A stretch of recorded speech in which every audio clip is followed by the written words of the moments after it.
Everyone, my name is Ana Marta Ayala, and I'd like to welcome you to my YouTube channel.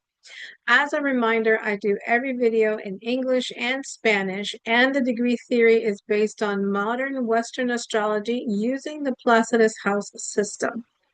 In today's video, I wanted to talk to you about the astrological aspects for the month of August of 2026. So this month started off with a bang thanks to the opposition of Sun to Pluto back on July 26th. So as of today, I'm recording this August 2nd. This morning, President Trump announced that he is going to pause the bombing of Iran. However, I would think that up until August 8th, things are going to escalate. Okay.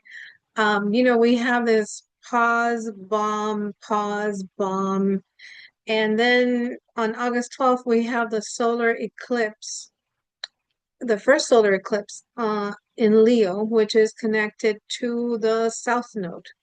So I don't think things will calm down up until we go into Virgo season. And then things will start to ease off a bit. This month is another one packed with a lot of aspects. And of course, it starts the eclipse season. We have two eclipses, one on August 12th, which is a new moon solar eclipse. So it is in Leo at 20 degrees. And then we have a full moon eclipse on August 27th in Pisces at 5 degrees, which of course I will make separate videos on, right? August 12th is the first eclipse in Leo, which will affect people with a strong Leo chart. President Trump, Vice President J.D. Vance, the country of Iran, because it has a Leo rising at 29 degrees. It's conjunct Regulus, the fixed star Regulus, just like President Trump. The country of Israel, because their sun is at 23 degrees of Taurus, so this eclipse is going to square their sun. The first eclipse may cause regime change because remember, Leo is a sign of kings, of presidents, and also royalty. Cuba can also be in the spotlight, as well as King Charles from England. Now, remember, things are not going to happen right on August 12th, right? It opens the window up, and then these effects take place over a period of time. The second eclipse will deal mostly with health because it's in the Pisces Virgo axis and Russia. Because Russia, according to Nikolai Stoyanovich, who is the creator of the degree theory, Russia is ruled by Pisces. Um, since it's a full moon eclipse, maybe we can see the Ukraine war winding down, right? And hopefully it will come to an end. On another note, and this is not financial advice, okay? If you have investments in the stock market, I would be very careful. I follow Gareth Soloway for his financial advice on the market because the man, to me, he's brilliant. He's a technical analyst, but I mean, I have followed his advice and I have done pretty well.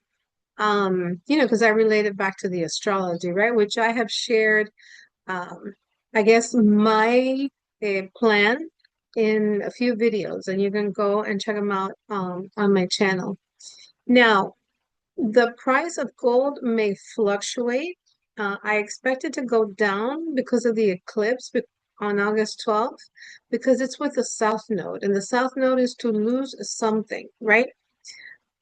The price of oil, I think, will be fluctuating a lot, but as Saturn retrogrades back to Neptune, I would anticipate that it will remain high.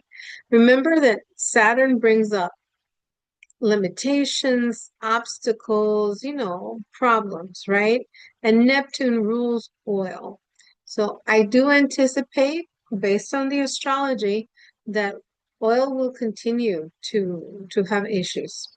On a personal note, the month is not bad. Okay.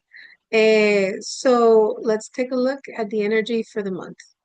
August 6th, Sun in Leo trines Saturn in Aries at 15 degrees.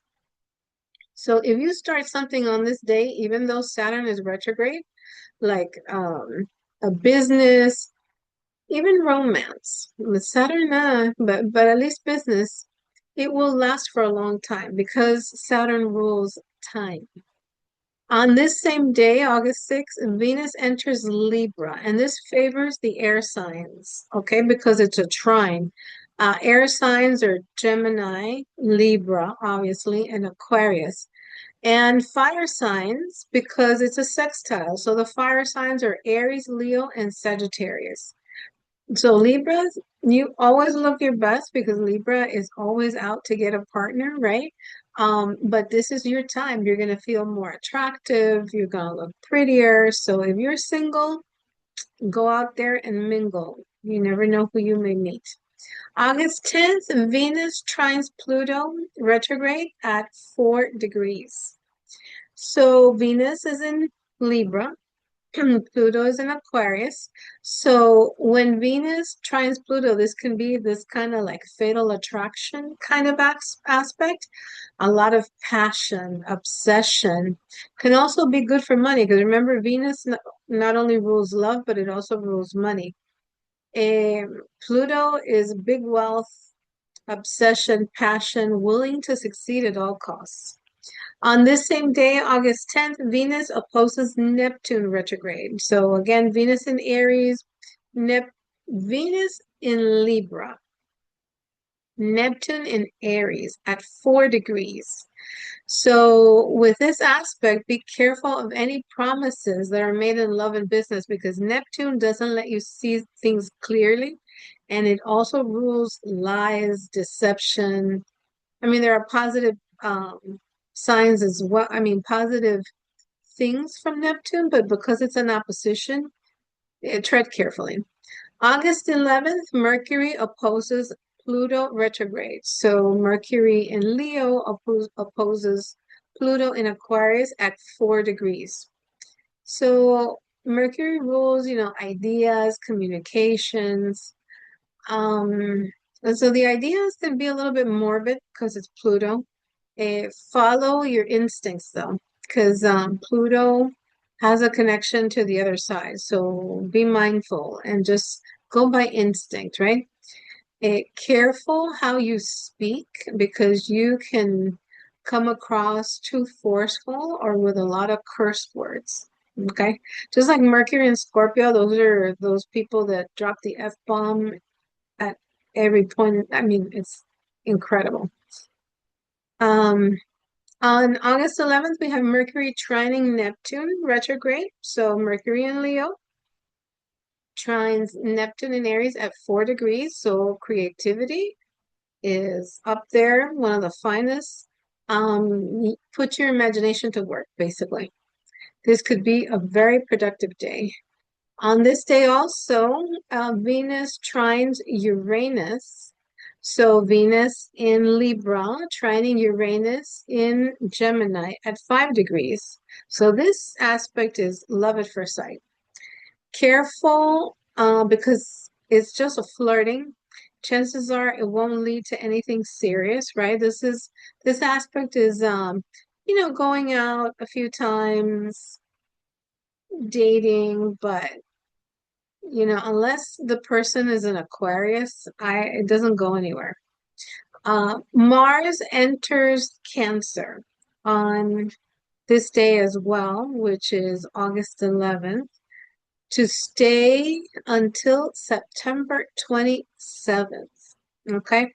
It's debilitated here, so there could be some procrastination big time. So make a mental note not to procrastinate from now until September 27th.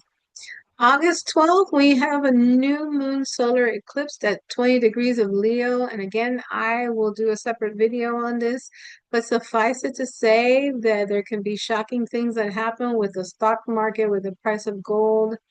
Cuba comes into play because it opens the window.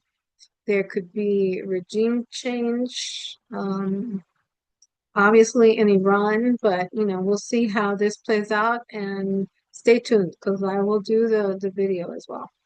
August 15th, Mercury is conjunct Jupiter at 10 degrees. This is a wonderful day, excellent day to sign a legal document, to sign a contract, to start traveling, to start writing a book, launch a website, buy a car, right? Mercury rules all those things. August 17th, Mars is square to Neptune retrograde. So Mars is in Cancer and is squaring Neptune in Aries at 4 degrees. If you are going boating, wear your life vest at all times. Mars is fire, it's an accident. Neptune is the ocean or water. So there can be accidents in the water. There could also be war in the water, Mars. I would not swim in the ocean or a pool by myself. Of course, you have to check how this aspect ties in with your natal chart, okay? But it's cautionary, especially for Cancer and Aries people, right? Capricorn and Libra people, because these are the cardinal signs are the ones that are mostly affected. On August 17th, Mercury trines Saturn. So we have Mercury in Leo trining Saturn in Aries at 14 degrees. It's an excellent day to negotiate, to make a promise to someone because it has staying power. Remember, Saturn rules time, and it stays. It's not one of these fly-by-night planets, right? August 21st, we have Venus opposing Saturn retrograde. So Venus is in Libra. Saturn is in Aries at 14 degrees. So it's an opposition. You have to make some kind of decision. Venus wants to have fun, to play, romance, and Saturn says, wait, you need to work, you need to get organized, you need to have discipline. Your duty comes before having fun. And guess what? Saturn wins this time. August 22nd, the sun enters Virgo. So happy birthday or happy solar return to all the Virgos out there. Lots of health, happiness, money. I hope that whatever you're wishing for, you get it this year. So have a wonderful time on your birthday season. August 25th, Mercury enters Virgo. So thinking becomes more critical, more perfectionist, anything having to do with like Excel spreadsheets, you become obsessed with finding the right formula. August 26th, the sun will conjunct Mercury in Virgo at 4 degrees. So it's a lot of organized thinking, going over everything you need to do and coming up with excellent ideas on how to do this. August 27th, we are starting to end the month with a full moon lunar eclipse in Pisces at 5 degrees. So this is the last eclipse in the Pisces Virgo axis. This full moon concludes things. So you can have unexpected news come in thanks to Uranus, right? But it's going to be close. But Mars will save the day because you are going to spring into action and get things done. And August 28th, Mercury will square Uranus. Mercury is now in Virgo. It will square Gemini, Uranus and Gemini at 6 degrees. Also, the sun is square to Uranus. Both are difficult aspects. Watch what you say, what you write, emails, read them again just before you send them. An authority figure can make you angry or frustrated because they're being so picky. They want perfection. So remember that This too shall pass, right? So you just let things slide. And we end the month with Jupiter, with a very nice aspect, actually. Jupiter trining Saturn retrograde. Jupiter is now in Leo, and Saturn is in Aries at 14 degrees. This is a good aspect. You can create structures, methods, organize yourself to improve your life. You can have realistic goals thanks to Saturn. Saturn, um, and of course, you have to use Saturn. And the way to do this is, hard work, discipline, oh my God, effort. Um, so this way you use Saturn. You know what Saturn expects from you. Things are not gonna just drop from the sky, but the month ends on a very, very positive note. And if you guys realize that the emphasis is on the beginning degrees, right? 4 degrees, 5 degrees comes up a lot. So these people, specifically Aries, Libra, Cancer, and Capricorn, anybody with 0 to 4 degrees, these aspects are important for you. So I hope that this helps you plan your month. On a personal level, it should be okay. Let's hope that the world starts to calm down and that this new truce or whatever it holds, but I have my doubts. Anyway, please give the video a thumbs up, subscribe to the channel, and share it with somebody else that might be interested in finding out what's going to be happening in August. As always, if you would like a natal chart reading with me, please send me an email to amaastrology@aol.com. Thank you for watching, and I will see you in the next video.